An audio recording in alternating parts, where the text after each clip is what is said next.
So medyo hindi maganda at masamang balita ito mga kababayan para sa mga DDS, mga supporter ni Senator Bato, kung saan idinideny ng Supreme Court ang petisyon nito hinggil sa pagharang ng warrant of arrest na galing sa ICC, itong status quo anti-order.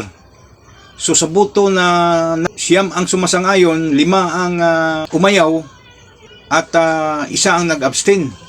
Medyo masalimuot ito at medyo talagang hindi magandang balita talaga ito para kay Senator Bato.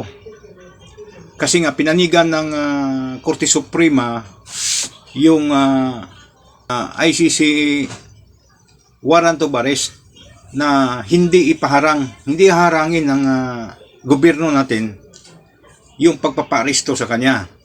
Hindi muna tayo mawala ng pag-asa mga kababayan kasi meron pang itong main petisyon niya na kasalukuyang pinag-aralan, nire-revisa at talagang masinsinan itong nire-review ng Supreme Court ngayon, itong main petition niya, itong certiorari and prohibition.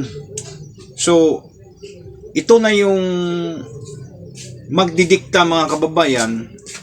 Ang desisyon ng Korte Suprema dito ay iyan na ang masusunod. Kung talagang i-implement ba ang arrest order na galing sa ICC kay Senator Bato o hindi.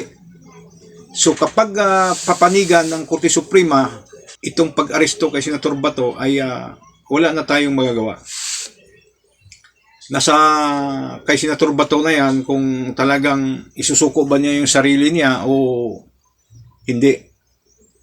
At ang mga legal counsel niya mga kababayan ay siyempre susunod sa batas ang mga legal counsel nito. At ayon pa kay Attorney Jimmy Bundok mga kababayan, ay siyempre susundin nila kung anong desisyon ng Korte Suprema. Subalit ay hindi naman daw siya si Bato na hindi niya mapipilit yung kliyente niya na pasukuin kung ayaw. So nasa kay Senator Bato na ito mga kababayan. So dito na natin malalaman kapag magdesisyon ng Korte Suprema na talagang